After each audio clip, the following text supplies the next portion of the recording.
We fixin' to make this town real smoking.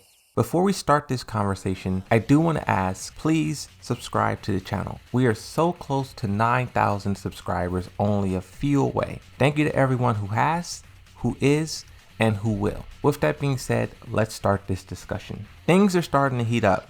Rivalries all across the board is really starting to push back and forth.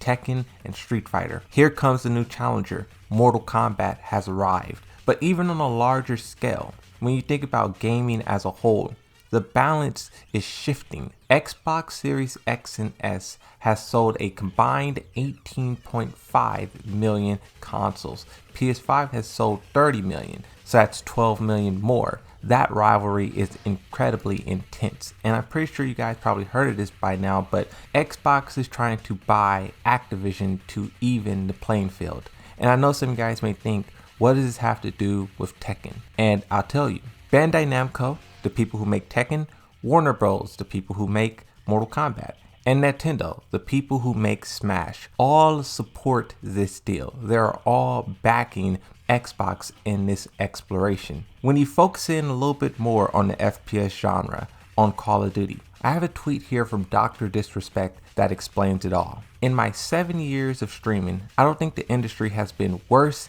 than it is right now. It's just so uninspiring. Where are the good online games? You can see the problems in the FPS genre and how those players are dying for something more. Now with Tekken 8 and Street Fighter 6 and Mortal Kombat 12, this is their opportunity to take the crown back. It sounds impossible to dethrone the juggernauts that Call of Duty, Fortnite, and all those games are, but it's possible. There's been a lot of changes that's been happening in the FGC. The way the games have been balanced is changed. The way the games look is changed. The way that the tournaments are being held, being run, is changed. The FGC is really trying its best to be the best that it can. It is kind of upsetting people who liked the old way. I think Jin Kazama, I've seen on Twitter two different reactions. You have the people who are just excited to see a Jin Kazama trailer, excited to see more of Tekken 8, but then you have a lot of like competitive players and they felt like Jin is no longer himself. There's a picture from Speed Kicks that speaks 1,000 words.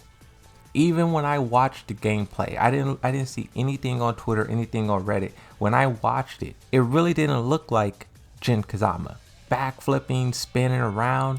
It looked more so like a mishmash of like Devil Jin and some kind of unorthodox DLC character. This is another instance of Tekken changing to be something that could possibly bring in new characters, new players.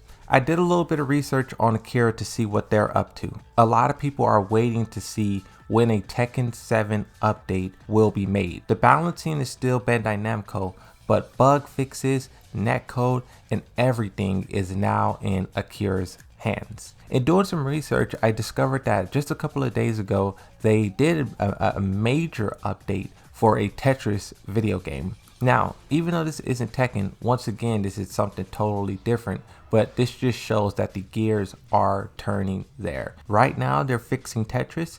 Next, they're probably going to be fixing Tekken 7. And a lot of people are expecting not only a character reveal of some sort at Evo Japan, but also I think that is the perfect time to announce some kind of update for Tekken 7. Now, on the topic of trailers, Twitter was 100% correct. Twitter predicted once we got Kazuya's gameplay reveal trailer that we were going to get the other characters that were already announced gameplay trailer. Seeing what Twitter was predicting, I predicted Jin Kazama is next. My next prediction for what character gameplay trailer we will see next is Lars, Jack, King, and Jun Kazama.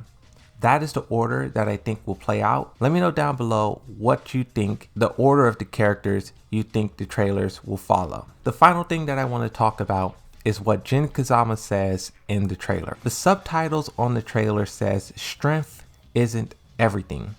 And this is a strong contradiction to what Jin Kazama said in the past games. In the past games, he specifically says power is everything. And to see that now he is saying strength isn't everything A lot of players are seeing this as character development, as growth. This is what you want to see a character learn, you know, like, okay, maybe what I've been doing for the past, 2-3 games isn't necessarily the way. Now, what could happen in terms of story to make him have this mental switch? Who knows? Maybe the death of Heihachi, maybe something else. But here's when this comment comes in. The subs say strength isn't everything, but what he actually says, strength alone isn't everything. Small difference that shouldn't change the meaning, so whatever. I could make a really long video explaining why I think alone being there or not being there is very important, but I'll try to make it simple. Saying strength isn't everything is kind of, completely diminishing strength. It's like strength, power, that means nothing